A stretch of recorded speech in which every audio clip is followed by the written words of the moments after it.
Bonjour à tous, bienvenue dans cette nouvelle édition du Grand JT des Territoires sur TV5 Monde, sur vos chaînes locales de la TNT et sur LCP qui nous accueille. Tout de suite, voici les titres de l'actualité. Avec à la une l'appel aux dons de l'EFS. Selon l'établissement français du sang, le stock de produits sanguins se situe en dessous du seuil de sécurité. Les besoins sont urgents. Heureusement, à Saint-Étienne, les donneurs sont au rendez-vous. Vous allez le voir dans ce reportage à suivre de TL7, la télévision de la Loire. Déployé partout en France depuis un peu plus d'un an, le BAR, bracelet anti-rapprochement, est un dispositif supplémentaire pour lutter contre les violences faites aux femmes. Et dans le Val d'Oise, l'heure est au premier bilan avec la rédaction de Via 95 sur place. Une croix sur les sommets en Corse. Vous verrez aussi ces images impressionnantes de l'installation d'une croix en bois sur l'un des sommets de l'île de Beauté. Une croix aux fonctions spirituelles et géographiques, comme nous l'expliquera la rédaction de Via Télépaésé sur place. La propagande de Vichy exposée et expliquée aux plus jeunes. Le musée de la Résistance de Limoges dévoile des archives historiques. Une exposition non sans lien avec l'actualité que nous fera découvrir cette à Limoges. Je vous le disais dans les titres, l'appel aux dons de l'établissement français du sang. Au niveau national, le seuil critique du nombre de poches de sang en réserve est atteint. Là où la France a besoin de 100 000 poches, elle n'en dispose que de 75 000. Il y a donc urgence après 2 années de tensions liées à la crise sanitaire. Le message a été entendu visiblement à Saint-Étienne. Vous allez le voir, un reportage signé d'Anthony Verpillon pour TL7, la télévision de la Loire. La quasi-totalité des sièges sont occupés et les infirmières enchaînent des gestes rapides mais appliqués. La collecte de ce jeudi midi était assez rythmée à la maison du don de Saint-Étienne dans le quartier de Châteaucreux car les médecins n'ont pas de temps à perdre avec les poches répertoriées. Donc là ce sont des poches qui vont partir où ? Alors c'est des poches de sang qui ont été prélevées ce matin à la maison du don et qui vont partir sur notre service de préparation. Les tubes qui sont prélevés en même temps que les poches sont analysés demain matin. Et les poches seront libérées une fois qu'on aura les résultats. Donc là, potentiellement, elles peuvent aller sauver des vies à partir de À partir de demain après-midi. Et depuis le début de la semaine, les Ligériens sont généreux avec près de 50% de donneurs supplémentaires sur la seule journée d'hier. C'est important parce qu'on a besoin de sang pour soigner les patients et puis voilà, ça coûte rien. Un geste d'autant plus citoyen que les médecins disent souvent qu'un seul donneur peut sauver 3 malades car une fois arrivé à l'hôpital, le sang est séparé en globules rouges, en plaquettes et en plasma pour réaliser les transfusions. Et pour le moment, le seuil d'alerte pointé du doigt par l'EFS n'a pas encore eu d'impact sur les hôpitaux. Rappelons tout de même que si vous avez eu le Covid, vous pouvez donner votre sang 15 jours après les derniers symptômes et sans restriction si vous êtes cas contact vacciné.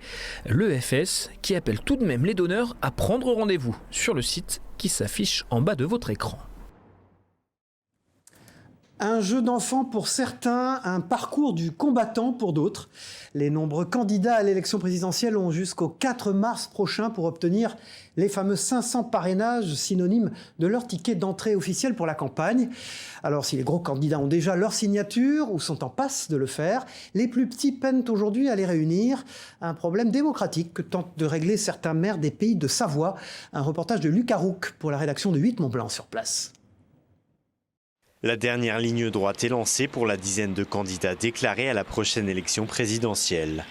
Ils devront obtenir un minimum de 500 parrainages avant le 4 mars prochain pour officialiser leur candidature. Cette quête est d'autant plus compliquée pour les petits candidats. Ils sont pour la plupart moins connus du grand public et doivent multiplier les interventions aux 4 coins de la France pour convaincre les élus encore incertains. Le philosophe Gaspard Koenig est candidat déclaré depuis un mois. Même s'il ne possède pour l'heure que 27 signatures, le candidat garde espoir. Ce n'est que depuis mon annonce de candidature le 11 janvier que très officiellement, si je puis dire, je leur demande le parrainage, qui est une demande toujours un peu humble, parce qu'on fait du démarchage téléphonique, on se présente et on se prend évidemment beaucoup de portes dans le nez avant d'en avoir une qui s'ouvre. Venu écouter son discours, Édouard Meunier, le maire du petit village de Quège, tient à interpeller les nombreux élus du territoire sur la question du parrainage. Les conseillers régionaux ou départementaux qui stressent souvent sont étiquetés politiquement, n'ont aucun problème pour parrainer leurs candidats de leur famille politique en règle générale. Les maires ruraux, le plus souvent, sont sans étiquette et finalement c'est le risque. Et que les maires à 75% aujourd'hui disent « je vais parrainer personne », c'est quel mauvais exemple on donne. De son côté, Antoine Valentin, Le maire de Saint-Joire-en-Faucigny a posté une vidéo sur Internet. C'est par le biais de ses concitoyens que son choix va se porter. Comme maire et comme élu local, j'ai l'habitude de nourrir ma réflexion, de prendre mes décisions en concertation avec ma population. Et donc, il me semblait tout naturel de garder le même mode de fonctionnement pour cette signature de parrainage. À 3 semaines de la date butoir, seuls 6 000 parrainages ont été enregistrés par le Conseil constitutionnel sur un peu plus de 47 000 possibles. Et Bruno Le Maire était l'invité de Face au territoire jeudi sur TV5 Monde. Le ministre de l'économie et des finances a notamment évoqué le sujet crucial de la dette qui s'est creusée pendant la pandémie. Regardez cet extrait de Face au territoire sur TV5 Monde. Bruno Le Maire, c'est le ministre de l'économie, des finances, de la relance. Une amélioration sur le terrain sanitaire, claire. Vous vous félicitez d'un rebond de la croissance. Il y a des promesses de dépenses nouvelles chaque jour dans la campagne présidentielle. Et dans son rapport annuel publié hier, Pierre Moscovici, qui est le premier président de la Cour des comptes, parle d'efforts sans précédent à réaliser. Il parle de 9 milliards d'euros d'économies supplémentaires par an. C'est la rigueur version 1984 qui nous attend juste après la présidentielle, comme par hasard ou pas, Bruno? Non, je ne crois pas.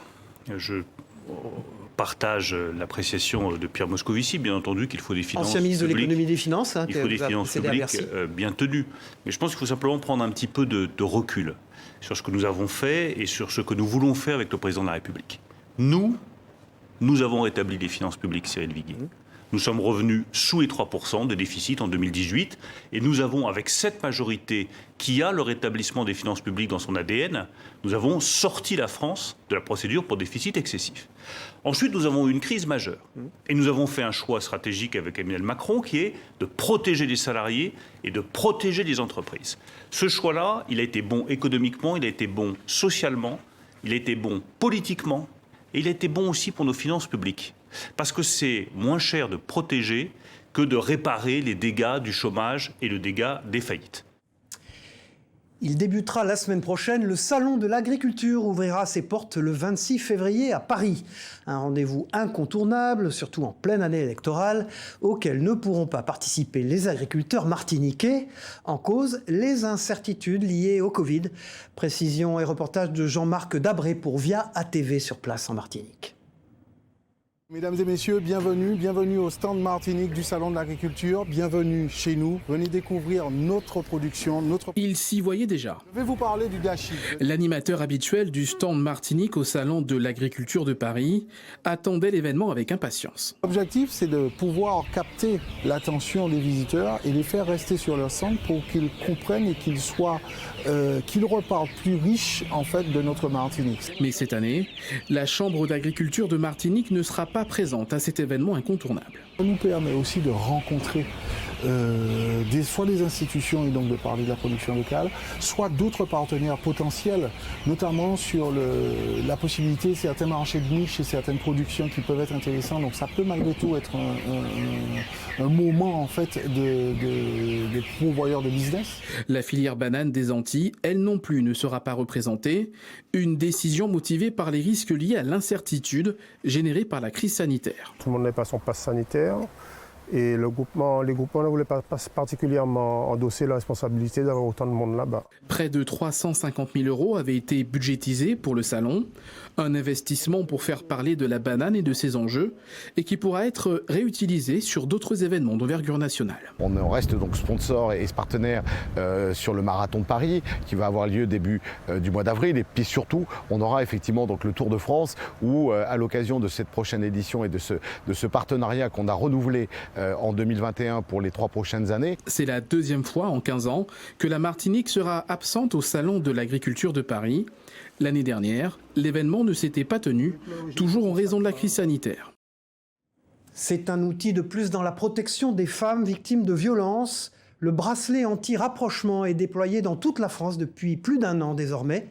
Le système basé sur une alerte en cas de non-respect des distances par un conjoint ou ex-conjoint violent concerne 11 personnes dans le Val d'Oise, vous allez le voir. Le tribunal judiciaire de Pontoise a dressé un bilan du dispositif. La juridiction l'avait déployé en avant-première dans le département. Michael Joly pour Via 95. Septembre 2020, le ministre de la Justice, Éric Dupond-Moretti, est au tribunal judiciaire de Pontoise pour lancer un nouveau dispositif de lutte contre les violences conjugales, le bracelet anti-rapprochement, un outil qui a fait ses preuves en Espagne. Quelques mois plus tôt, cette juridiction, à l'avant-garde de la lutte contre les violences conjugales, l'avait réclamé à sa prédécesseur, Nicole Belloubet. Un peu plus d'1 an après leur déploiement, c'est l'heure du bilan. C'est un dispositif qui est très précieux pour assurer la protection des victimes de violences. Donc le bracelet anti-rapprochement, actuellement nous en avons 11 qui sont déployés. Je rappelle que le bracelet anti-rapprochement est prononcé par les juges. C'est une décision du juge. Alors que le téléphone grave danger, il y en a actuellement 45 qui sont mis à la disposition du parquet de Pontoise. Le TGD, c'est vraiment un outil qui est à la disposition des procureurs de la République et c'est un outil que mettent en place les procureurs auprès des victimes qui ont besoin d'une protection immédiate. Complémentaire au téléphone grave danger, le bracelet anti-rapprochement consiste à poser un boîtier électronique géolocalisé à la cheville d'un conjoint violent. Un périmètre autour de la victime de violence est défini et en cas d'approche de celui-ci, le porteur reçoit un premier avertissement. S'il entre dans le périmètre, les forces de l'ordre sont alertées, tout comme la victime. Un dispositif parfois difficile à faire accepter aux victimes. Il faut leur accord et beaucoup d'entre elles sont encore sous emprise, ce qui nécessite une sensibilisation, une intervention des associations de victimes pour pouvoir accompagner et faire accepter également ce dispositif lorsqu'il est estimé utile par les magistrats pour assurer au maximum la protection de ces victimes. L'année dernière, selon le collectif féministe Nous Toutes, 113 femmes sont mortes sous les coups de leur conjoint ou ex-conjoint. 4 étaient valdoisiennes. Dans le sud-ouest, un drôle de navire est en ce moment à l'œuvre près de certaines plages du bassin d'Arcachon. Venu de Bretagne, une drague propulse le sable en continu, vous allez le voir. Le dispositif répond à un double objectif, regarnir les zones les plus fragilisées par le tourisme et les intempéries, ainsi qu'établir un meilleur amortissement des houles. Une opération qui durera jusqu'au 28 février et d'un montant de 450 000 €. Les détails au micro de Bénédicte Dohain de la chaîne du groupe Sud-Ouest, TV7. S'il n'y avait pas les opérations de réensablement sur les plages du Pilat, étant donné que c'est difficile d'accès par des engins mécaniques, il y aurait pas du tout de plage à marée haute et difficilement du sable à marée basse. Et on voit qu'au bout de 6 mois, toutes les communautés benthiques en fait, viennent se recoloniser le banc de sable. Restons dans le sud-ouest, tout près de la frontière espagnole. Plusieurs maîtres chiens de la gendarmerie, issus de la chaîne des Pyrénées, ont participé à un exercice d'entraînement annuel en Haute-Garonne. Ce recyclage opérationnel, selon le jargon utilisé, vise à vérifier les compétences des équipes cynophiles. Images et interviews de Manon Dossi pour la Dépêche du Midi, notre partenaire sur place. Travailler avec un chien dans le secours en avalanche, le chien ça reste un être vivant, hein, c'est pas une machine qui est réglée et qui reste réglée toute l'année. Donc il faut s'adapter au travail du maître et au travail du chien. Et comme on a des vies qui sont en jeu quand les personnes sont ensevelies dans une avalanche, c'est un peu une course contre la montre. Donc on se doit d'avoir une équipe efficace, tant au niveau du travail du chien que du travail du maître, avec l'analyse du terrain, la prise de renseignements et l'évolution du secours pendant la recherche. Voilà, et en cette période de vacances d'hiver, nous ne pouvons que vous conseiller d'être prudents sur les pistes et lors de vos balades. Non sans lien avec l'environnement, dans les Yvelines, l'école Hectare poursuit son développement. Le plus grand campus agricole au monde accueille désormais des start-up qui évoluent dans le domaine agricole et l'alimentation durable. Un écosystème favorable évidemment pour la recherche, un sujet de la rédaction de TV78, donc dans les Yvelines. Implanté dans le parc régional naturel de la Haute-Vallée de Chevreuse, Hectare représente le plus grand campus agricole du monde. Créé par Audrey Bourrolo et Xavier Niel, patron de Free, le centre de formation a lancé en octobre 2021 son accélérateur de start-up. Après 135 candidatures et 25 présélections, 11 entreprises ont été choisies. Un objectif commun, grandir et évoluer ensemble pour bâtir l'agriculture de demain. On a monté la première marque d'alternative à la viande sans ingrédients ultra transformés. Donc ça veut dire qu'à base de vrais ingrédients qu'on pourrait trouver dans sa cuisine. Globalement, nous ce qu'on veut faire, c'est à partir du moment où il récolte son produit jusqu'à la facturation de ce produit, on intervient sur cette chaîne-là. L'accélérateur de start-up s'articule autour de 4 domaines, l'alimentation, l'agriculture régénératrice, l'indoor farming et l'agritech qui fait référence à la robotisation et l'intelligence artificielle. Le Cobot tout îlot, c'est la collaboration entre l'homme et la machine. Le but, c'est d'avoir de la technologie embarquée qui soit très sophistiquée, mais que l'usage soit extrêmement simple. Et donc, on a cherché à faire de cet outil une plateforme vraiment polyvalente pour que la personne gagne un maximum de temps dans le travail et qu'elle puisse l'utiliser à beaucoup d'usages différents. Donc, du semis à la plantation, au désherbage, à la récolte. Les 11 startups vont bénéficier du double réseau HEC Paris et Hectare, soit 30 mentors et 500 experts. Elles vont également pouvoir profiter d'un espace de travail de 2000 m² ainsi que de 50 hectares d'expérimentation. Je trouve qu'ils ont un réseau non seulement de mentors qui peuvent nous accompagner et nous aider à, on va dire, passer à l'échelle et atteindre ces 2500 producteurs à la fin de l'année. Le partage d'un réseau mais aussi des mêmes valeurs autour de l'environnement et le souhait d'une agriculture plus durable. C'est génial parce que Hectare vient rassembler des gens avec des compétences extrêmement fortes dans le domaine de l'agroalimentaire, les mettre autour de la table pour partager une vision commune de l'agriculture durable. L'accélérateur a pour objectif final de permettre le développement de 80 startups en 2 ans dans le secteur agricole. Une belle histoire à présent dans ce grand JT des territoires, celle de Gilles Ledru-Lienec, qui sensibilise les jeunes au handicap. L'artiste, infirme moteur et cérébral de naissance, se raconte avec beaucoup d'humour dans un spectacle qui ouvre le dialogue ensuite avec son public.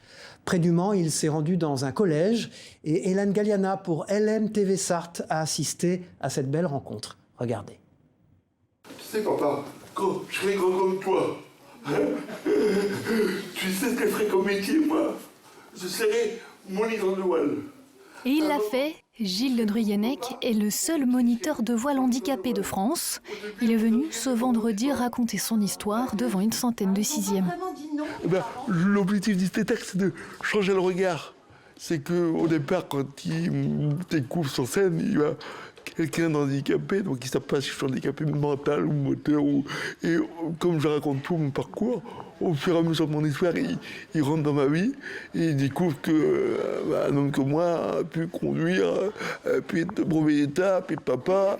Car pendant 2 heures, Gilles et sa femme Agnès abordent avec humour et sans tabou la vie de l'homme de 59 ans. Il demande aux élèves de participer en incarnant différents personnages. Alors soit tu viens d'être élu président de la République devant ton peuple, en délire.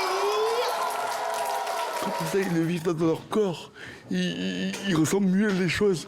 Et quand je les recroise 1 an après ou 2 ans après, ça reste mémorisé. Parce que si je faisais juste une conférence sans faire de jeu, eh ben une conférence, tout l'oublie vite.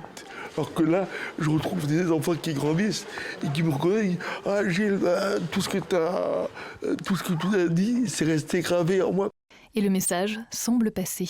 Il ne faut pas comparer les personnes handicapées à nous, ils sont comme nous, c'est juste qu'ils ont un petit problème.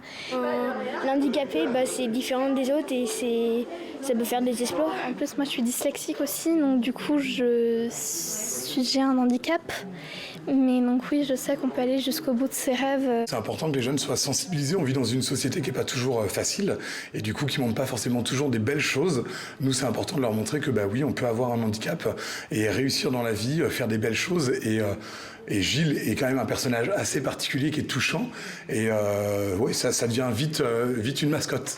Un spectacle où les enfants découvrent comment la différence peut devenir une force. Le tout conté par les héros d'une belle histoire d'amour.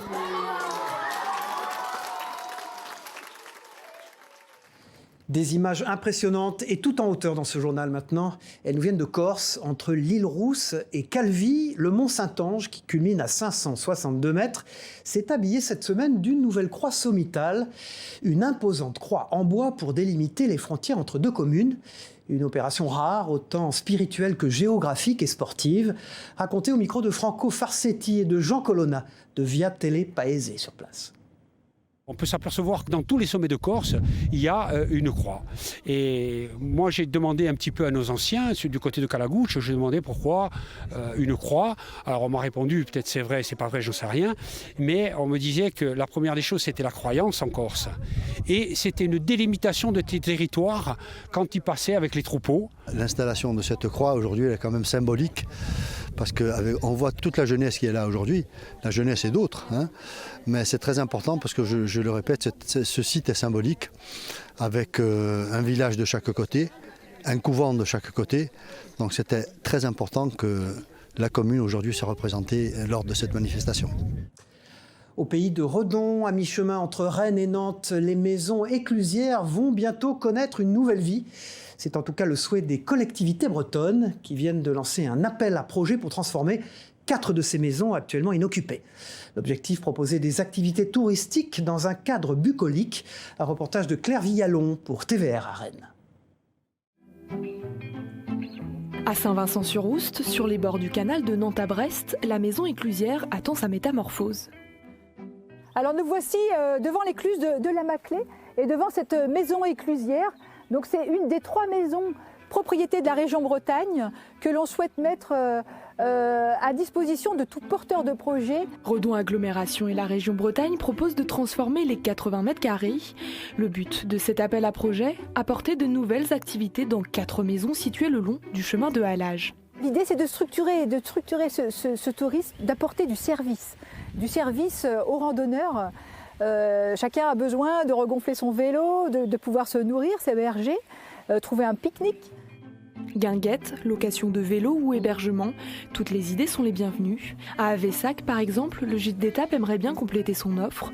Au bord de l'eau, ce bâtiment a une place stratégique. Là, nous avons la Vilaine et nous sommes sur le chemin de cyclotouristes, la V42, qui va donc de Redon à Rennes jusqu'à Saint-Malo. De quoi laisser libre cours à son imagination, car c'est bien les candidats retenus qui devront effectuer les travaux d'aménagement.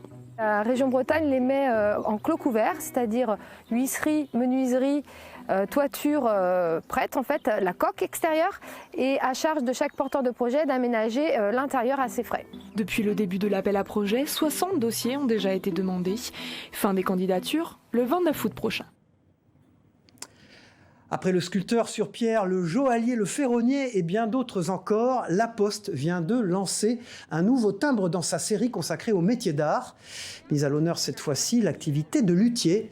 Et bien sûr, quand on évoque les fabricants d'instruments à cordes, on pense aussi à la commune de Mirecourt, capitale de la lutherie.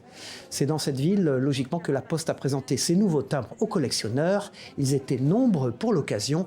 Images et réactions recueillies par Anthony Sapp de Vosges Télévisions. Je suis collectionneur, ça fait une 40aine d'années, à peu près. Pour l'amour des timbres, et avec les timbres, on apprend des tas de choses, l'histoire, la géo, la lutherie, éventuellement à Mirecourt. Et c'est une passion. Ça permet donc au club philatélique de participer et puis à tous les collectionneurs d'améliorer et de continuer leur propre collection, quoi. Et puis surtout, c'est de donner un zoom, non seulement sur la ville, mais c'est surtout sur la lutherie. Direction Limoges maintenant pour terminer ce grand JT des territoires. Le musée de la résistance de la ville propose en ce moment une exposition pour comprendre et pour éclairer les rouages de la propagande de Vichy auprès des jeunes. Vénération du chef de l'État, valeurs morales regroupées autour du travail, de la famille, de la patrie. Cette exposition pédagogique et historique résonne avec l'actualité à quelques semaines de l'élection présidentielle. Un sujet d'Alain Druot pour 7 à Limoges. Questionner l'histoire de notre pays, y compris durant les heures sombres de la Deuxième Guerre mondiale, est dans l'ADN du musée de la Résistance qui programme jusqu'à la fin de l'été une exposition pédagogique. Vichy parle aux jeunes Français. Une exposition vraiment qui s'adresse au jeune public, qui a été conçue vraiment pour un public à partir de l'âge de 10 ans, travailler avec des collégiens, des lycéens, mais qui est ouverte à tout public lorsque les visiteurs viennent au musée. Le titre n'a pas été choisi au hasard, voilà, donc c'est vraiment ciblé sur cette jeunesse. Quand on arrive dans l'exposition, en fait, on se retrouve face à face avec une affiche qui a été très très célèbre pendant cette période des années 40. Évidemment, c'est le portrait de Philippe Pétain, avec le nouveau slogan à cette époque-là, qui était donc Révolution nationale. Ce qu'il faut le rappeler, évidemment, Philippe Pétain, donc à la suite de la signature donc de l'armistice en juin 1940, va obtenir quelques semaines après ce qu'on a appelé les pleins pouvoirs. Au fil de l'exposition, les mécanismes de la communication de Vichy sont ainsi expliqués. La valeur scientifique de cette présentation visuelle et didactique est grande, et puisque désormais l'histoire est régulièrement convoquée, autant pouvoir faire la part du vrai et de la propagande. Quelques semaines évidemment de ce grand moment électoral, voilà, il y a plein de parallèles à faire et c'est montrer aussi plein de choses par rapport aussi à la société, comme le musée de la Résistance. C'est pas que ce qui s'est passé en 1940. Voilà, c'est la fin de ce grand JT des territoires. Merci de l'avoir suivi sur vos chaînes locales de la TNT, sur TV5 Monde et sur LCP. On se retrouve très vite pour une prochaine édition. Au revoir à tous.